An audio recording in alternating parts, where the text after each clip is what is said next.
My name is Evelyn, and I am 45 years old, and for a long time I lived in a quiet corner of Springfield, where the trees lined the streets and the sound of children playing was the most common noise you would hear on a Saturday afternoon.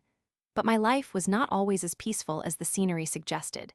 because a few years ago, I went through a very difficult divorce that left me feeling like a stranger in my own life. And I had to start over from the very beginning, which is how I ended up renting. Small two-bedroom house on a narrow street, near the center of town, and I chose this specific house because it was affordable, and it had just enough space for my two children to come and stay with me on the weekends, which was the most important thing in the world to me at that time. And the house was old with creaky wooden floors and windows that rattled when the wind blew too hard. But it felt like a fresh start and a place where I could breathe again, and the only downside was that the houses in this part of Springfield were built very close together with barely enough room to walk between them, and my house shared a narrow gravel alleyway with the house next door. And this alleyway was the only way to get to my back garden, where I planned to set up a small swing set for my kids and a little patio for us to have dinner outside. And I assumed the alleyway was shared property, because it sat right in the middle of our two houses, and it led directly to both of our back gates. But I soon learned that my neighbor did not share my outlook on life or property lines, and her name was Brenda, and she was a woman who seemed to find joy only in being miserable and making sure everyone else knew how miserable she was too.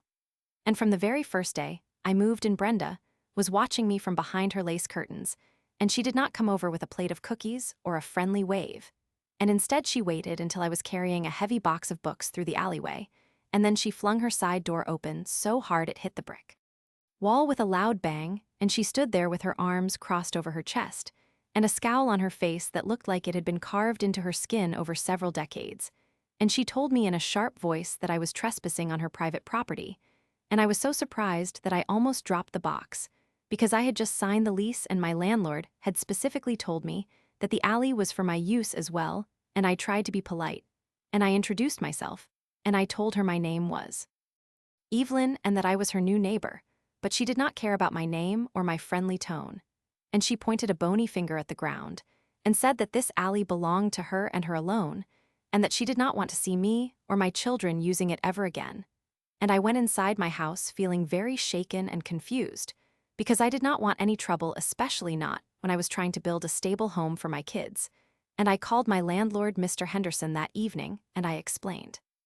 what had happened, and he laughed and told me not to worry about Brenda, because she had been claiming that alley was hers for 20 years despite the official property deeds, showing it was a shared access point.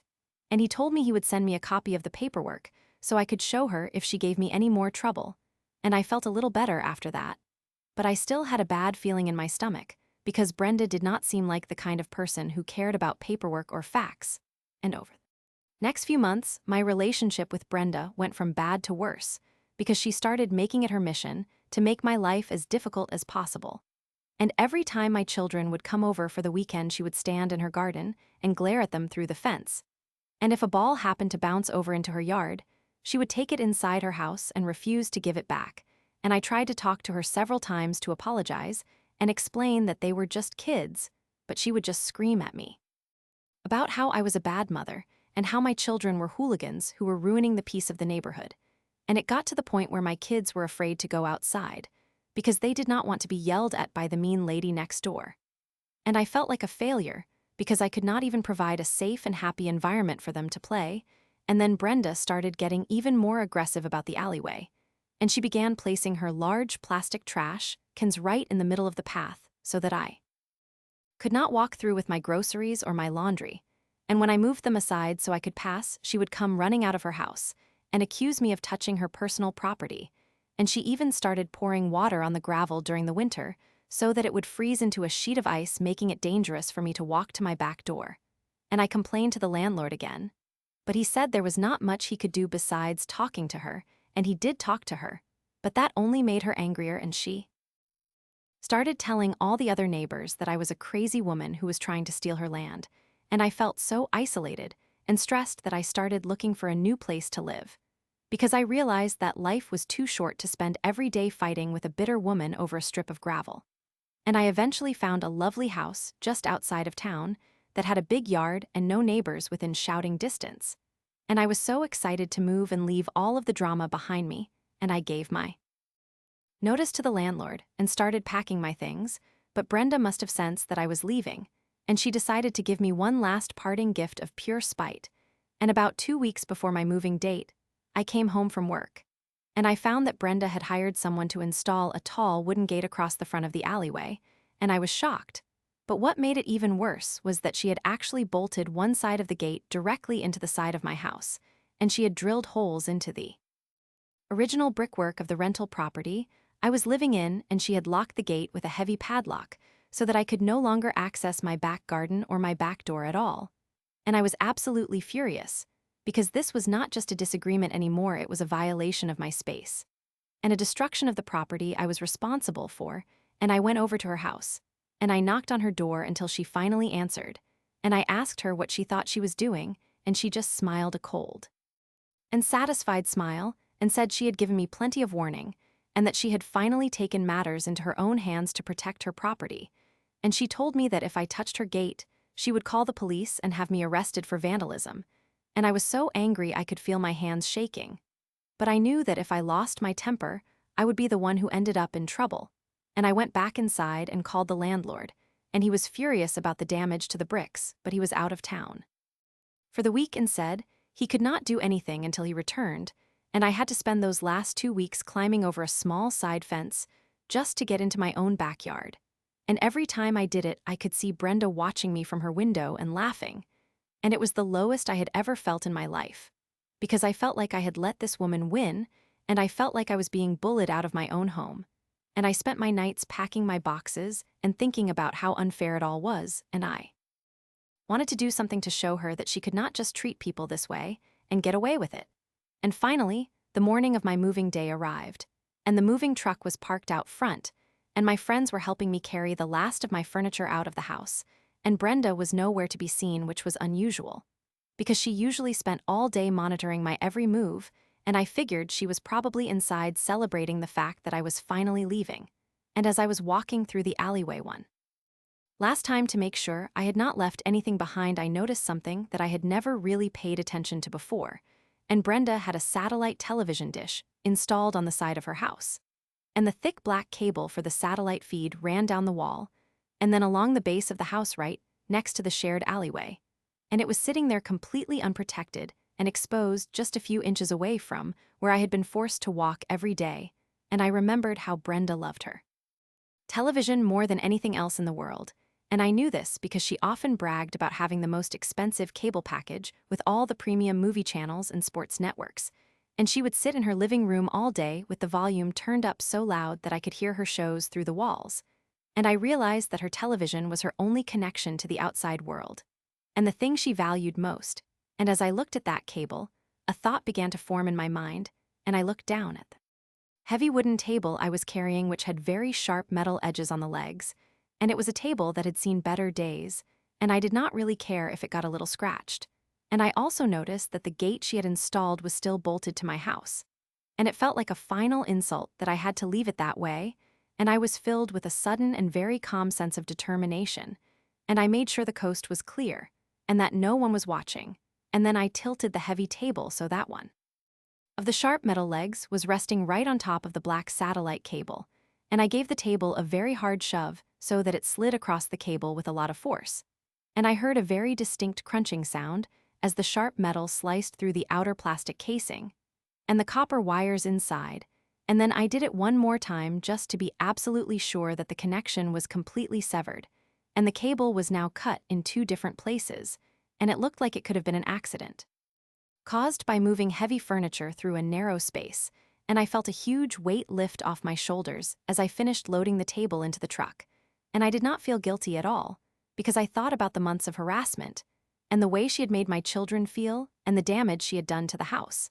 And I got into the moving truck, and I drove away from that street, and I never looked back, and I can only imagine what happened later that afternoon when Brenda sat down to watch her favorite shows only to find that her television screen was blank, and she probably called the satellite company, and they probably told her they would send a technician out in a week or 2.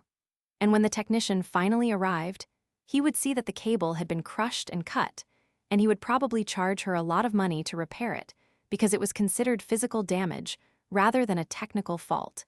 And she would have to explain to him why she had installed a gate that made it so difficult to access the side of her house in the first place. And the best part was that she could never prove I had done it on purpose, because I was moving out and accidents happened during moves all the time, and I moved into my new house. And it was everything I had hoped it would be, and my kids were happy, and they had a big yard to play in. And I never had to worry about a neighbor screaming at them again. And I felt like I had finally regained my power. And I learned that sometimes you do not have to shout or scream to get your point across, and sometimes little bit of quiet karma is all you need to settle the score. And I often wonder if Brenda ever realized that her own selfishness and her need to control that alleyway were the very things that led to her losing the one thing she actually enjoyed. And I spent the rest of my 45th year enjoying the peace and quiet of the countryside, and the only thing I ever cut after that was the grass in my own big beautiful yard. And I felt satisfied knowing that Brenda was probably still sitting in her house, staring at a blank screen and wondering why the world was so unfair to her, while I was finally living the life I deserved. And the lesson I took away from the whole experience was that you should always be kind to your neighbors, because you never know when you might need them, or when a sharp table leg might cross your path. And I also made sure to check the property lines of my new house very carefully before I even unpacked a single box, because I wanted to make sure that I was starting this new chapter on the right foot. And I found out that my new neighbors were a lovely older couple who grew roses, and they actually invited me over for tea during my first week. And it was such a stark contrast to my time with Brenda that I almost cried with relief. And I realized that I had been living in a state of constant anxiety for so long that I had forgotten what it felt like to be treated with basic human decency. And as the months went by, I heard, through a mutual acquaintance, that the landlord, Mr. Henderson, had actually sued Brenda for the damage she caused to the brickwork when she installed that gate, and she was forced to pay for the repairs and the removal of the gate, which gave me another small bit of satisfaction, because it meant that the alleyway was open once again for the next tenant. And I hoped that whoever moved in after me would have a much easier time than I did. And I also heard that Brenda had become even more reclusive, and that she had eventually stopped complaining about the alley altogether because she was too busy fighting with the cable company over her bills and her service issues. And it seemed like the universe had a way of balancing things out in the end. And I felt like I could finally close that chapter of my life for good. And as for me, I continued to focus on my children and my career. And I found a new sense of strength in myself that I did not know I had, and I learned that I could handle difficult people and difficult situations without letting them break my spirit. And I also learned that sometimes the best revenge is simply moving on and living a happy life. But a little bit of broken cable along the way does not hurt either. And now, when I look back on my time in that little house in Springfield, I do not feel the anger or the sadness that I used to feel, and instead I feel a sense of pride that I stood up for myself in my own way, and that I did not let Brenda win the battle for my peace of mind. And I am grateful for the experience in a strange way, because it taught me what I was willing to tolerate and what I was not, and it led me to the beautiful life I have now, where the only gates I have to deal with are the ones I choose to open. And I am 45 years old, and I am Evelyn, and I am finally at peace in a way I never thought possible. And the memory of the sound of that cable snapping is a small but pleasant reminder that justice can be served in many different ways. And sometimes it is the smallest actions that have the biggest impact. And I hope that Brenda found a way to be a little bit kinder to the world. But if she did not, at least she is no longer my problem, and I am free to enjoy my life and my family, and the quiet beauty of my new home without any shadows from the past hanging over me. And every time I see a satellite dish on a house, I cannot help but smile a little bit to myself and remember the day I moved out of Springfield and left all my troubles and a very broken cable behind me. And it is a good feeling to know that you can walk away from a bad situation and start over. And it is even better to know that you held your ground and did not let a bully have the last word. And I am proud of the woman I have become, and the life I have built for my children, and the way I handled myself during one of the most stressful times of my life. And I know that I am stronger than I ever gave myself credit for, and that I have the power to create my own happiness regardless of who my neighbors might be, and that is the real victory. In the end, and I will always remember the lessons I learned in that narrow alleyway, and I will always be grateful for the sharp-edged table that helped me find my way back to myself. And my kids are now older, and they do not remember much about the mean lady next door. And I am glad for that because I want them to grow up in a world where they expect kindness rather than conflict, and I am doing my best to show them how to be good people while also showing them that it is okay to stand up for yourself when someone treats you poorly, and we are happy, and we are safe, and we are finally home in every sense of the word. And the story of Brenda and the alleyway is just a story now, one that I tell with a bit of a laugh and a knowing wink, because I know how it ended. And I know that I was the one who got the last laugh after all, and I am looking forward to the future and all the wonderful things it has in store for us. And I know that whatever challenges come my way, I can handle them with grace and a little bit of creativity, just like I did back then, and life is good. And I am lucky to be where I am today, and I will never take my peace and quiet for granted ever again. And the sound of the birds in my garden is much better than the sound of a neighbor shouting, and the sight of my children running free in the grass is much better than the sight of a locked gate. And I am content, and I am happy, and I am finally free from the spite of the past. And I hope that everyone who finds themselves in a situation like mine knows that there is light at the end of the tunnel, and that you have more power than you think, and you just have to find the right moment to use it. And when you do, it will feel like the world is finally back in balance. And you can breathe easy once again, just like I did the day I left that little house in Springfield and started my new life far away from Brenda and her satellite television and her gate and her bitterness. And it was the best decision I ever made, and I would do it all over again if I had to, because it led me here to this perfect moment and this perfect life, and I am so incredibly grateful for every bit of it, even the hard parts, because they made me who I am today, and I am exactly where I am supposed to be, and that is a very good place to be indeed. And I will always keep that sharp-edged table, because it is a symbol of my strength and my resilience and my ability to take care of myself and my family, no matter what obstacles are put in my way, and it is a good table, and it has a lot of stories to tell, but the one about the satellite cable is definitely my favorite, and I think it always will be, because it was the moment I stopped being a victim and started being the hero of my own story.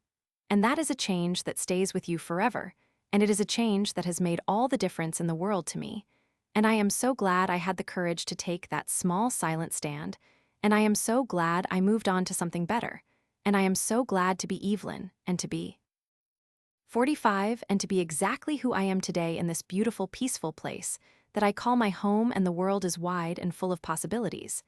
And I am ready to face all of them with a smile on my face and a sense of peace in my heart. And I know that everything is going to be just fine from here on out, because I have already survived the worst of it, and I came out stronger on the other side. And that is all that really matters in the end, and I am at peace, and I am happy, and I am home.